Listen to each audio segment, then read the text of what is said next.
The Amnesia series has been haunting our dreams for quite some time. Still, since its initial release, developer Frictional Games has seemed to learn a thing or two about narrative storytelling. Some might say that's what made this horror series so grand, as it used its horror themes as a distraction from any glossed over plot points. However, with Amnesia Rebirth, we see a new side of them, as they focus more on the fact that they know that they can scare you, and they use this power to weave heavier narrative themes through some masterful atmosphere.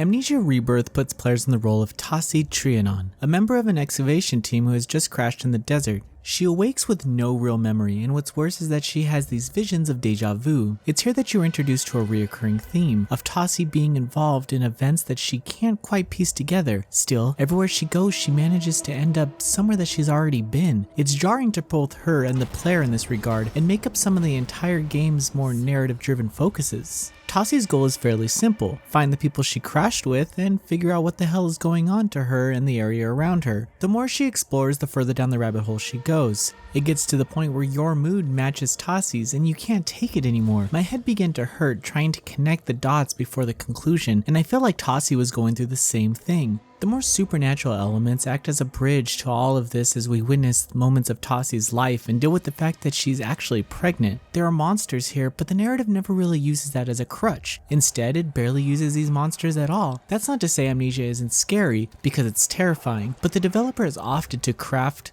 environments and implement certain mechanics that instill an atmosphere that does a lot of the scaring on its own. Gameplay extends into puzzle designs that were found in each new area visited, and encompass some item collecting to progress. It's not incredibly difficult to get through these puzzles. If anything, I wish they were more difficult, but they were clever. Some of the more notable mechanics implemented the use of the general environment with the items found. It's pretty rewarding every time you figure it out, and they rarely if ever repeat. Other elements of Amnesia Rebirth focus on exploration, where you read notes left from previous adventures, and try to find as many matches as you can, cause without them you'll be left in the dark, and things get bad. While venturing into dark areas, Tassi gets uncomfortable and frightened as something mysterious affects her, one of which is the baby inside of her. Managing your light sources is something that you'll regularly be doing everywhere you go. Does it get annoying at times? Not really, it's just one of the mechanics of the game that you get used to. As exploration becomes more significant, you find yourself traveling through some multi-dimensional planes. Here, the game's theme includes futuristic elements, but it only adds to your confusion of what the hell is going on. I did think it was a little strange when I ended up in some no-name basement of this dark dimension and find a pack of matches in a vase. Where Amnesia Rebirth gets messy is just pacing and how predictable the beats become. It's as if it cares more about creating the grand set pieces and well-detailed environments that it forgets it's supposed to be a horror game. Conversely, these moments of comfort are used by the developer to spring some terrifying situations onto the player. I found myself nervously yelling as I was being chased by something, and it gave the sense that you didn't really want to see the monster that was chasing you, you only wanted to get away. However, I did feel like there were some issues with some of the encounters feeling a little too linear, as I would get caught only to realize that it was part of the story.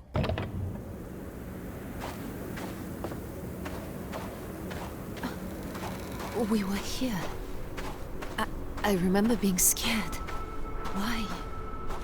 Amnesia Rebirth is a product of a studio maturing into their skills. They've clearly mastered the sense of narrative storytelling by creating beautiful atmospheric environments instead of relying on straight horror. While some of this genre's elements didn't quite stick and pacing can come to a crawl, there's no denying that this is a terrifying game that fits well within the developer's catalog. Noisy Pixel is giving Amnesia Rebirth an 8 out of 10. Thank you for watching. Please read the full review at noisypixel.net. Noisy Pixel is run by a group of gamers who work hard to deliver news, reviews, previews, and more. Please subscribe to keep up with all our future content.